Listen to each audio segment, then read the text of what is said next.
আসসালামু আলাইকুম। এখন শুনবেন সংবাদ শিরোনাম। হরমুজ প্রণালী পুরোপুরি খুলে দিল ইরান। তেহরানকে ধন্যবাদ জানালেও নৌ অবরোধ প্রত্যাহার করেননি ট্রাম্প। ইতিবাচক প্রভাব পড়তে শুরু করেছে বিশ্ব অর্থনীতিতে।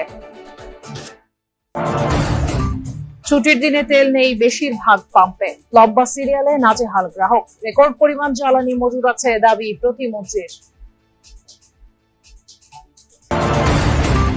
মধ্যরাতে শুরু হচ্ছে হজ ফ্লাইট, উদ্বোধন করবেন প্রধানমন্ত্রী। 14টি ফ্লাইটে প্রথম দিন সৌদি যাচ্ছে 6,000 মুসল্লি।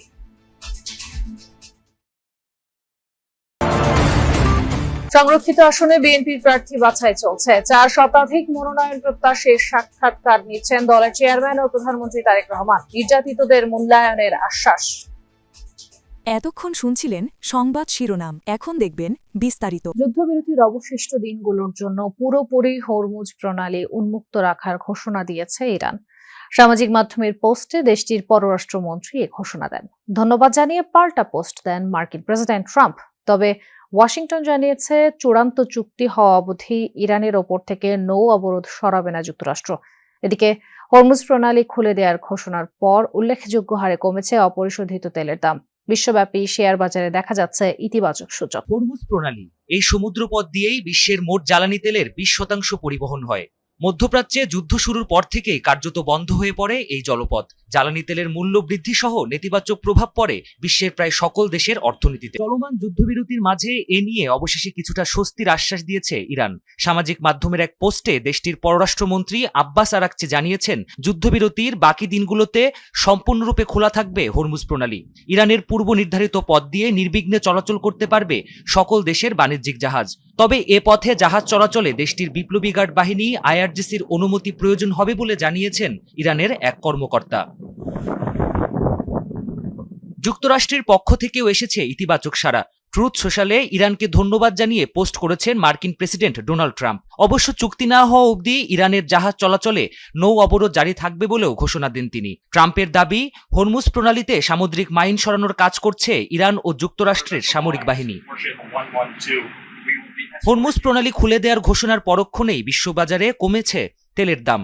মার্কিন গণমাধ্যম এনবিসির প্রতিবেদন বলছে, এরই মধ্যে 11% কমে ব্যারেল প্রতি প্রায় $88 দাঁড়িয়েছে আন্তর্জাতিক বাজারে অপরিশোধিত তেলের দাম। হিটিং অয়েল ও গ্যাসের দামেও এসেছে কমতি। চাঙ্গা হয়ে উঠেছে বিশ্বব্যাপী শেয়ার বাজার। ইসরায়েল ও লেবাননের মধ্যে 10 দিনের যুদ্ধবিরতির পর হরমুজ প্রণালী পুনরায় খুলে দেওয়ার ঘোষণা দেয় ইরান। সংকট দিন দিন জটিল হচ্ছে, বাড়ছে হাহাকার।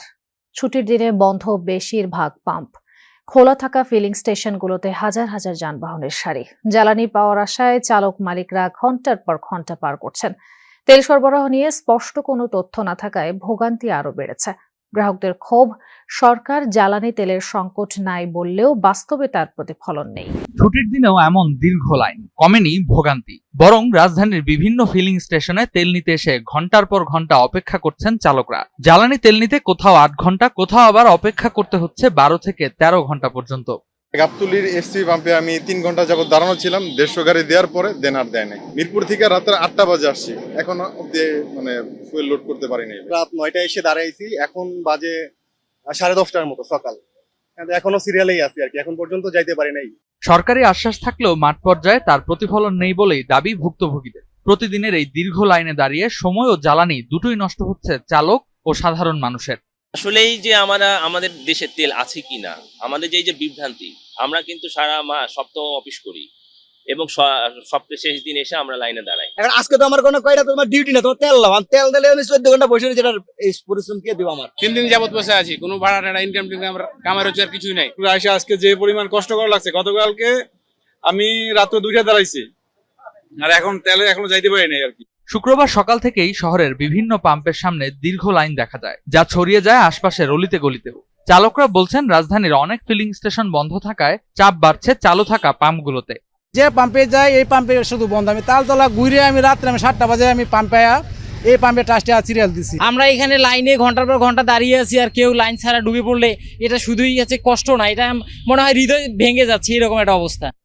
এদিকে এক এক পাম্পে তেল দেয়া হচ্ছে এক এক নিয়মে। কয়েকটিতে ফুয়েল পাস অ্যাপ চালু থাকলেও বেশিরভাগ পাম্পে অগ্রাধিকারের হজ যাত্রার প্রথম ফ্লাইটের বাকি আর মাত্র 2.25 ঘন্টা।